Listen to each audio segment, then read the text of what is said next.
Okay, let me try and get this right. Georgetown.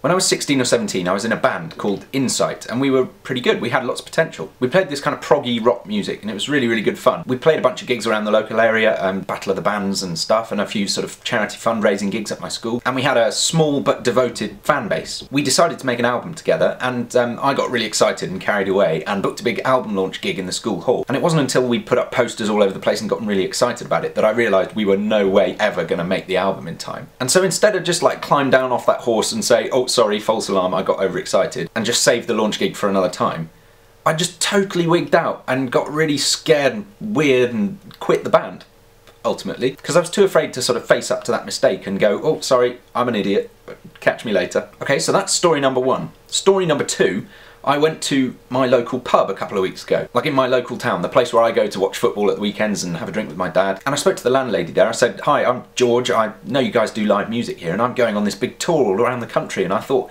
maybe you wouldn't mind me coming and playing here. And she said, oh, well, when were you thinking? And I said, well, it's a Thursday night at the end of April, because I'll be coming back from America. I said, I'm going to America, it's really exciting, and then I'll be coming back and then going up north. And I thought if I could have a gig here on the night that I get back from America, that would set me up really well, and I could then zoom off up the M1 and really excite. And she just sort of said, okay, we don't really do anything on Thursday nights. And I said, okay, well, no, I know you normally do Saturday nights, that's fine, okay, but... And she said, no, we don't do Thursday nights. And I said, okay, well, but look, what if I agreed to do it for no money at all, like, if it doesn't cost you anything? And she said, no, we don't do Thursday, there'll be nobody in.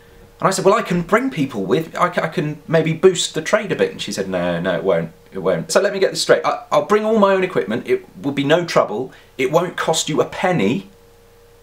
But you don't want me to come and play in your pub on a Thursday night and maybe boost your trade. And she said, no, we don't really do anything on Thursday nights. Now, the reason I'm telling you those two stories, I hope this will become clear, is that I had no idea how difficult it was going to be to organise the tour that I had envisaged. It's coming up really soon now. It's a couple of weeks away, and I still don't have nearly the kind of number of gigs that I hoped to have. And it's not for lack of trying. I've put out a lot of feelers. I've had a lot of good conversations on the phone with people who've said, oh, that sounds good, oh, we'll think about something and get back to you. And just they haven't, and I've followed up and they've said, oh, actually, I don't know about that. Oh, we'll try it all next time maybe. And it's just turned out to be a lot more difficult than I thought it would be. Even with all your help, it's not as easy as I thought. And I already knew it was difficult to organise gigs when you're not famous, but I sort of somehow convinced myself that it would be easier if I called it a tour and made it sound really exciting for people. But actually all that's done is give me this false expectation of what I'm going to be able to achieve, and it's made me really stressed out over the last few weeks because I saw myself not achieving this ideal that I had hoped to achieve. And here's the important thing that I want to tell you guys. I have felt like I don't know how to tell you that. And this comes down to a dilemma that's at the heart of everything I do on YouTube, which is, on the one hand, I want you guys to see me as someone impressive and exciting and like a proper musician you can get excited about and tell your friends about, because some people just won't get excited about something unless other people are already excited about it, unless it looks glossy and special. But on the other hand, deep down, all I really want is to be able to be me and hope that you guys like and admire that person, the real me, who I really am. But it's very like when I didn't make that album with my band when I was 16 or 17. I felt like I don't want to admit that I've failed, even though it's only my expectation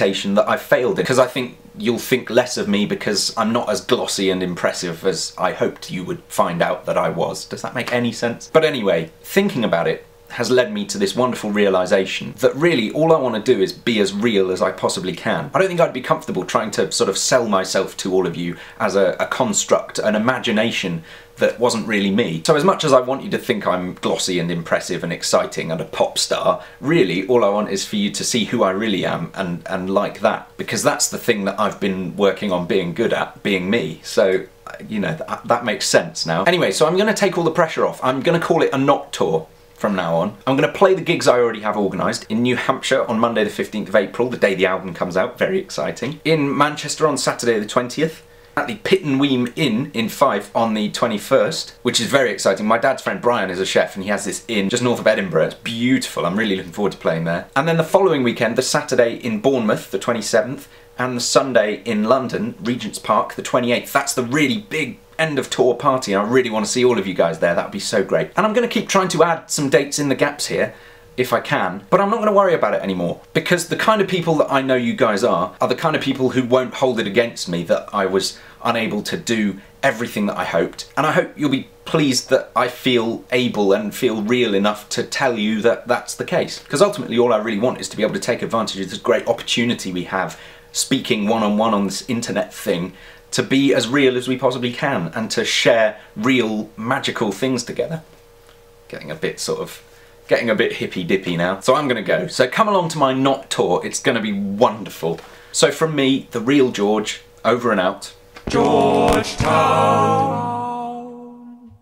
Have I got time for a little bit of news? Okay, news. I'm going to Apricon on Saturday, big gathering in Jubilee Gardens in London. It's going to be so much fun. I've booked a slot at the Open Mic Tree, which is the cutest thing I've ever heard. So I hope to see you all there. I'm going to be going to a ton of gatherings this summer. It's going to be the best summer ever. You just wait and see. It is. It is. Another thing that's going to make it the best summer ever is this. Are you ready? Are you ready for big news? Big news? Big news? Ready? Ready? Saturday Song is coming back. The Saturday Song is ready for a second run. I've had a bit of a break. Now I'm rejuvenated, I'm going to be starting the Saturday Song thing again. And it's going to be even better than before. Some of them are going to be on this channel, some of them are going to be on my second channel, kind of depending on how much time I've been able to spend on them, how impressed I am with myself. And there's going to be some really, really great stuff. Some collaborations, some original songs, some covers. It's going to be really good fun. Another thing that's going to be really good fun is a secret video project that I've got coming up. I really need your help though, so if anybody can send me any clips, any video clips of themselves when they were really happy, whether it's like childhood home videos or YouTube stuff or whatever, as long as it's something of you being really, really happy, you can leave it as a video response or send it to me on Facebook or whatever you do, and I've got something that I'm planning and you'll like it, I hope. And speaking of video responses, I can still do with some more end clips, so if you want to make an end clip and put it as a video response down below, it just has to be under 10 seconds and feature the words "I am Georgetown," just like this one. Well, it's not under 10 seconds, I know, but would you cut this kid off?